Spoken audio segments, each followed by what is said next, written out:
1. It was the beginning of fall, and my dad had a little over a month off work because he had just had hernia surgery. I'm 19, but am currently unemployed and not in school, though I'm doing my best to work on remedying that. It's besides the point. Point is, I was free to come along and accompanied him to a little over a week at the beach in North Carolina. We had been staying at the beach for a few days, and I had been spending most of my time in the indoor pool. Now, the place we stay at is directly on the shore, so all I'd have to do is step outside and walk down a ramp. And there was the ocean. The thing is, this beach wasn't far down from the local pier, so it was basically near a public access. This made it crowded, especially when there were some huge waves going on at the time we were there, so there was a decent surf crowd. I don't mind big crowds when I'm with friends or family, but my dad was fishing most of the time, and I'm not a big fan of shore fishing when tons of people are around. Kids play in the water, people walk into your line or chase fish away. Not fun. Plus, the seagulls can be a pain. So basically, I just didn't go to the beach during the day. But at night, I was game. I loved walking the beach just after sunset, barely any people. No feeling self-conscious or anxious, or worrying, dealing with my anxiety much at all. Just me, the beach, and the occasional ghost crab I'd catch, take a picture of, and let go. This particular night I was sad. I was worried about my friend and his well-being because of some personal things going on in his life. And I was scared he was going to get hurt, especially when almost the entirety of our friend group was praising him for it and telling me I worry too much. Which, perhaps, I do. But I really care about his well-being, and wasn't too pleased with having my fear shrugged off. So to get my mind off things, I walked further than I usually do. I decided I wanted to walk all the way down to the pier by myself, ignoring common sense because at that point I had bigger issues to worry about. At least to me I did. It was barely light out, enough to see without a flashlight unless you were by the pier and the area surrounding it. Which was weird because usually the moonlight was brighter. The night just felt stranger than usual, and I was slightly on edge. It was hard to see people and the beach was almost completely empty. Most of the time there are at least a dozen people walking up and down the shore at this time, since it was only about 10 or 11 p.m. But not that night. It was vacant from what I could see. Still, I kept walking. I'm not the tiniest of girls, I'm about 5'9" and weigh 170 pounds, so I honestly wasn't that worried. I'm a decent runner, and I knew that if there was any danger, I could scream to the workers who were no doubt closing the pier up for the night, since I'm pretty sure they close at 10. And even if not that, plenty of beach houses line that shore, and you can hear noises pretty easy. And if all else failed, I'm a decent runner. That became less and less comforting though, because as I walked, I looked to my right and noticed two hooded figures just sitting in the sand up by the dunes. They were almost invisible in the spot they were in, and I only noticed them because of their cigarettes. They wore black hoodies and long pants, and even what looked like shoes. I didn't flat out make it obvious I was staring at them. I had a hoodie on as well, and I just peeked at them from the corner of my eye to the best of my ability. I found it odd that people were wearing what either seemed to be tennis shoes or boots on a beach, knowing that sand would get in there. I shrugged it off and kept going, my mind going back to my friend in no time. I was far closer to the pier when I stopped, not that far from it. It was pretty, so I decided to walk up the sand a bit, to a higher vantage point to take in the view, when I noticed another figure under the pier. The pillars of the pier are tall, and no one was around. The figure was facing my direction and just standing. He was dressed like the other guys, hoodie and seemingly wearing shoes. Now this was an even stranger spot to be wearing shoes in, since it was on wet sand, edging the line that the tide was reaching and retreating from. It seemed like we just watched each other for a long moment before he suddenly started sprinting towards me. Now I was close to the pier, but still a good distance away from being underneath it. Still he was fast, and had cleared a few yards in seconds. I had froze and was terrified, and had just tensed. I was about to turn, about to start running from this crazy dude, when out of nowhere he spun around on his heel mid-sprint and ran back up the pier. He disappeared under the darkness, and I didn't see him. I didn't know if he was on drugs or some college or high school kid thinking it'd be funny to scare the living shit out of some random girl. But I wasn't sticking around to find out. I turned around and began quickly walking back towards where I was staying, looking over my shoulder every 2 seconds. I swear I heard laughter, but it may have just been in my head. I was back down the beach and just reaching the halfway point back to my place, when I saw those same 2 guys from before still in their spot, having not moved an inch. About 15 to 30 minutes had probably passed, and I don't even know if their posture had changed. I had calmed down and was processing what happened at the pier by this point, but seeing those 2 again didn't help my remaining unease. I just reminded myself that lots of people like the beach at night, and there was nothing to worry about, and kept walking. What really set me on edge again is when I had walked several yards past them back down the beach. I got an anxious feeling and looked back and realized that they were trailing behind me about a yard back. The weirder thing? When they realized I had stopped in my tracks and was watching them, they turned on their heels and walked the other way. It was mid-stride too, just like the runner. I have no explanation for this crazy-ass story. If the guy running knew the other 2, if it was just a random coincidence that I ran into 3 figures, fully dressed for winter on the beach with shoes on. Maybe they were all high off their asses, I don't know. All I know is that the only thing I got out of that experience is a somewhat interesting, if confusing, story. And added caution when alone. Creepy, fully dressed men on the beach. Let's not meet again. 2. For context, I live in a house on a cul-de-sac with my mom, 2 brothers, and a roommate. I work 2 part-time jobs, one of which is in the same office my mom works at. She's a doctor, and I work with medical records. I'm 20, my brother is twins or 17, my mom is 57, and the roommate is 18. We also live very close to a volunteer firehouse that blares an extremely loud alarm when there is an emergency. Everyone within a couple miles can hear the alarm. We are middle class and live in a modest house, but has a large front yard because our driveway is super long. 7 years ago we moved into our house, and for a while everything was chill, until we found out about our crazy neighbor, who I will call Bob for privacy reasons. Bob has extremely paranoid schizophrenia, and legitimately believes that the government is after him. He thinks that people are trying to brainwash him via microwaves, and he freaks out whenever he hears a plane pass by, because he thinks they're after him. Whenever the firehouse blares the alarm, Bob calls the police, because he thinks someone is coming after him. And every time they have to tell him that they can't do that. He has also made some odd comments about one of my brothers as well. For a few years, we didn't hear much from him until one day, he sent a letter in the mail trying to sell us his baseball cards for $1 million. Apparently he sent the same letter to everyone else in the cul-de-sac. Everyone discarded the letters. All our neighbors are aware of Bob. They thought he was just a little crazy, but mainly harmless. We thought so too. We were wrong. Last winter we began to find mysterious footprints in the snow. It was a human's footprints across the yard of the house. We knew it wasn't any of our footprints, because none of us walked so far out into that part of our front yard like that. As I said earlier, our front yard is very large. We just shrugged it off as something odd. For a while, Bob hadn't bothered us, and we weren't thinking much of him at the time. Flash forward to a few days ago. Police were at Bob's house. Apparently he's being evicted. We kinda breathed a sigh of relief. He was weird, but didn't think much of it. The next day after that was a normal day, nothing odd. That was until Bob showed up at work. He began to rant to everyone about how he's in the military, before going to my mom's secretary, asking to have lab work done on him. This was raising a bunch of red flags, because my mom never told him where she worked.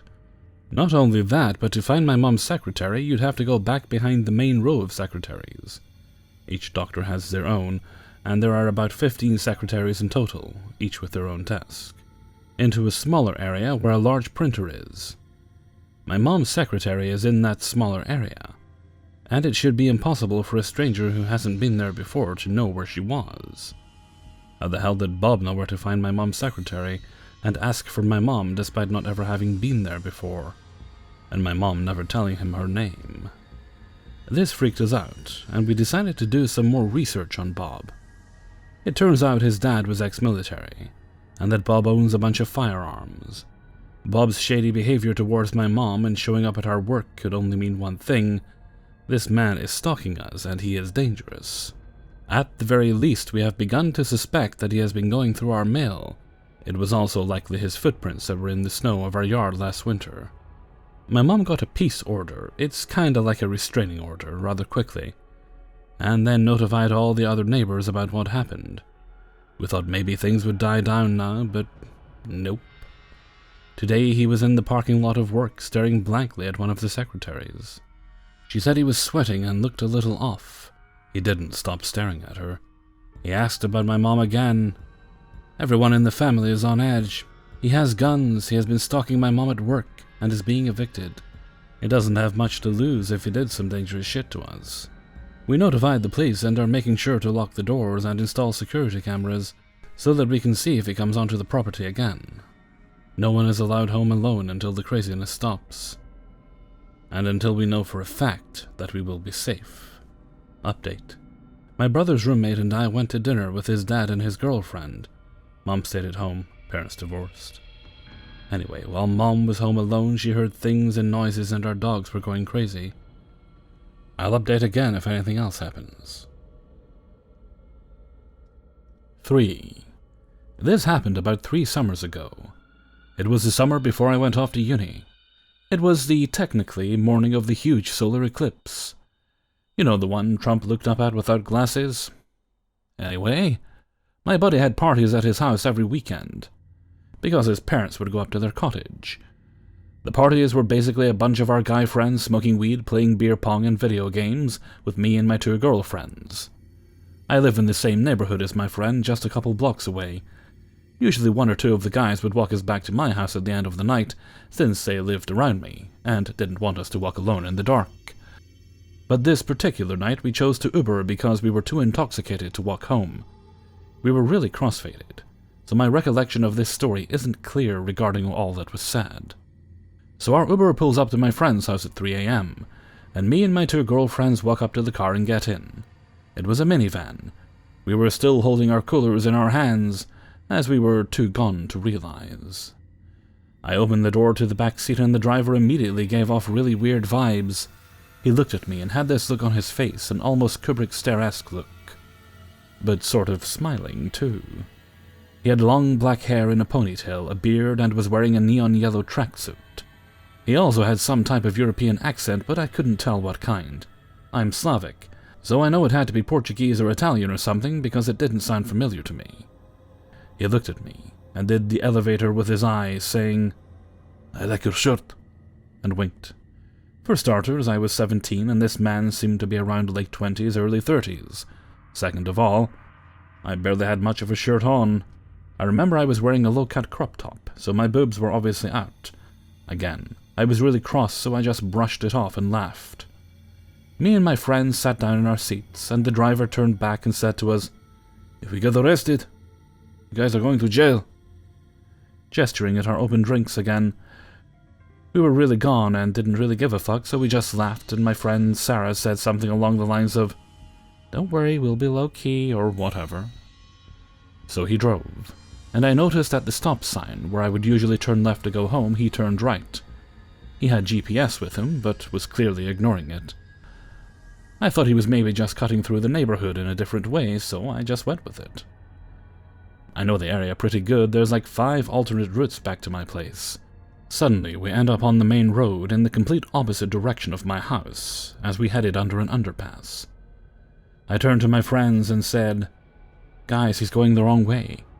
I turned to my friends and said, "Guys, he's going the wrong way." I looked at my friend Gracie, who ordered the Uber, thinking she might have put the wrong address or even her own instead of mine by accident. And she flashed me her screen. She had my address as the drop-off point. I guess the Uber driver caught on to us and turned around and said to us, "Do you guys want to go to the school?" We all looked at each other, confused. No, we want to go home," said Sarah. "But all the kids I drive want to go to the school, you know, the big parking lot. That's where I take them."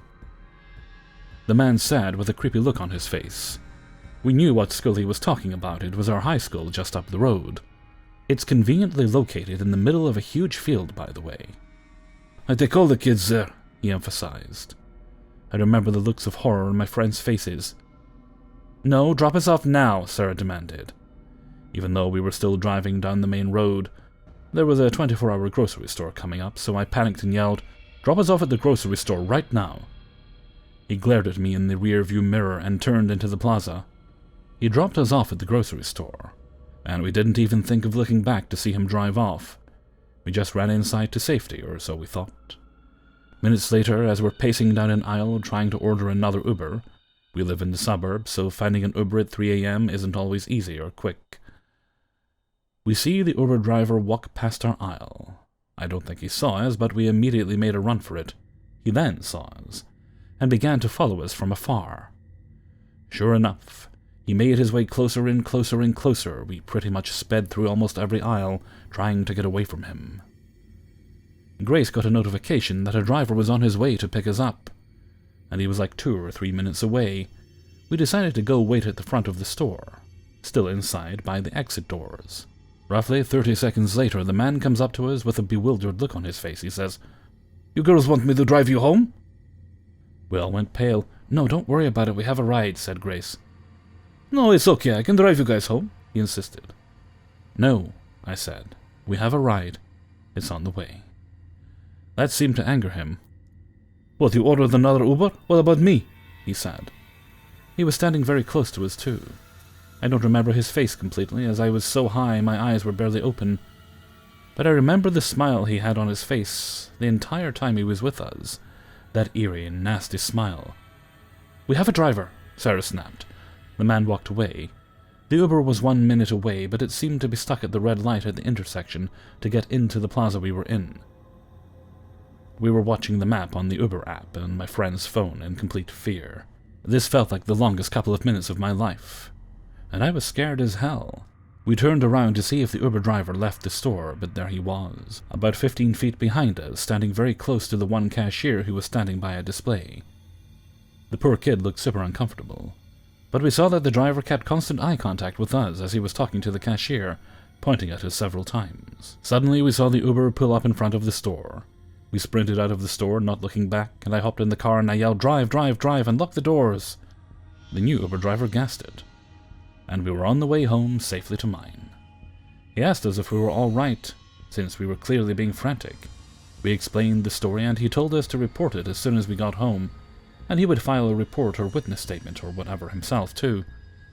He even said that he will stay in front of the house until we get inside to make sure we're safe. We thanked the man. We were super scared that the previous Uber driver would follow us, as he had my address from when he was driving us earlier. I made sure we locked all the doors, windows, everything once we got inside. I put the security alarm on, and we reported the incident to Uber via email.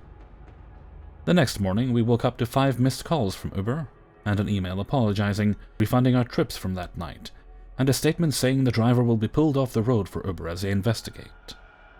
We even had an hour-long phone call that afternoon with Uber recounting the entire situation in detail.